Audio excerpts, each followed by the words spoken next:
নমস্কার বন্ধুরা, সুচেতন প্রয়াসে আপনাদের সবাইকে স্বাগত। কবিগুরুর ছড়ার ছবি কাব্যগ্রন্থের আকাশ প্রদীপ আজকের নিবেদন। অন্ধকারের সিন্ধু তীরে একলাটি ওই মেয়ে আলোর নৌকা ভাসিয়ে দিল আকাশ পানে চেয়ে।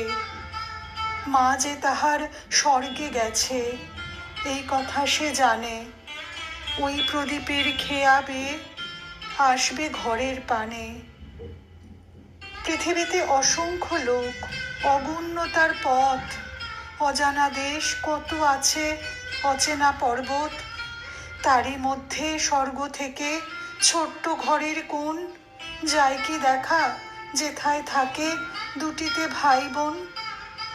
মা কি তাদের খুঁজে খুঁজে বেড়ায় অন্ধকারে, তারায় তারায় পথ হারিয়ে যায় শূন্যের পারে। মেয়ের হাতের একটি আলো জ্বালিয়ে দিল রেখে, সেই আলো মা নেবে চিনে অসীম দূরের থেকে। ঘুমের মধ্যে আসবে ওদের চুমো খাবার তরে, রাতে রাতে মা হারা সেই বিছানাটির পরে।